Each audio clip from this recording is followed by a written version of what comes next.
Hot. Et la halachot. Chazak ou baruch rabotai. Besorot tovot. On est aujourd'hui le 24 dans la dernière semaine, dans le mois d'Elul. Le 24, c'est le télim préféré de tous ceux-là qui cherchent la Parnassa, parce que pendant tous les fêtes, chaque fois avant de terminer la prière, Parnassa, les David Mizmor, c'est le 24. Il y a la plus belle ségoula de la Parnassa, elle est devant nous, et c'est à l'honneur aujourd'hui du Hafetz Chaim, Rabbi Israël Meir HaKohen de Radin. C'est sa journée d'Iloula aujourd'hui, décédé à 90 ans en arrière. Il a eu une longue vie, il a vécu jusqu'à 96 ans. Quelqu'un qui a gardé toujours sa bouche et en forme jusqu'à le dernier jour. Miaïch et Hafetz Chaim Netzor Leshoncha Mera. Le Hafetz Chaim, il fait un calcul très simple.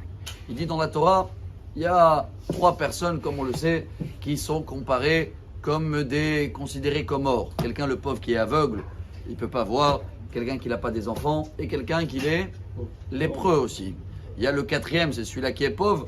On l'apprend de Yaakov. Quand Eliphaz, il voulait le tuer au nom de son père Esav, Yaakov, il a dit enlève-moi tout ce qu'il faut et c'est comme si que tu m'as tué. Chers amis, aujourd'hui, la lèpre n'existe pas. Alors le lépreux, Baruch Hashem, on n'en a plus. Mais c'était quoi la pénition à l'époque de quelqu'un qui parlait de la Shonara? La lèpre. Qu'est-ce qu'il dit le Hafetz Chaim? Eh bien, sur la liste, on a vu qu'il y a la lèpre, le pauvre. Alors, qu'est-ce qui va remplacer la lèpre? La pauvreté. Il dit le Hafetz Chaim, chaque fois qu'on parle de la Shonara, peu importe la Parnassa qu'on reçoit, chaque parole de la Shonara, c'est des trous dans la poche. Ça rentre, mais ça sort d'une manière incroyable. Donc le Hafetz Chaim, il dit la meilleure ségoula, avant le Teilim 24 et avant tous les efforts qu'on va faire, si on veut, Bezrat Hashem, vraiment remplir les poches et être tranquille et avoir une vie, Hafetz Chaim, c'est quoi Hafetz Chaim? On aime les journées. Oev Yamim, on kiffe, on se sent bien. L'Irotov, on voit que de bien, donc c'est pas que la Parnassa. C'est la Parnassa, la santé, la totale. Qu'est-ce qu'on doit faire?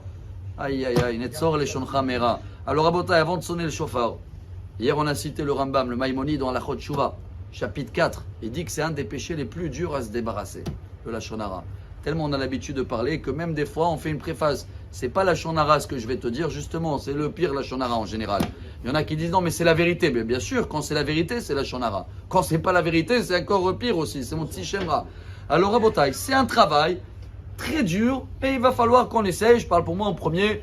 Si on veut réparer aujourd'hui tous les mardis de l'année et faire honneur pour la loi de Hafetz Chaim, alors quand on allumera une bougie pour lui, on va essayer de prendre sur nous, de parler le moins possible sur les gens. Il y a 13 jours, on a parlé de ça. C'était le décès de la reine d'Angleterre. On avait dit aller parler des chapeaux de la reine d'Angleterre. Et c'est vrai que ça fait 13 jours. J'ai remarqué que là-bas, ils parlent que d'elle. Au moins, ils font pas de la Shonara. Trouve un sujet de chapeau, de je sais pas quoi, de grenade, de miel. Parle de les marques de fabrication de miel. Et c'est dur, mais c'est faisable. Et dans ce cas-là, Bezrat Hashem, on va avoir une excellente année, les poches bien remplies et surtout une excellente santé.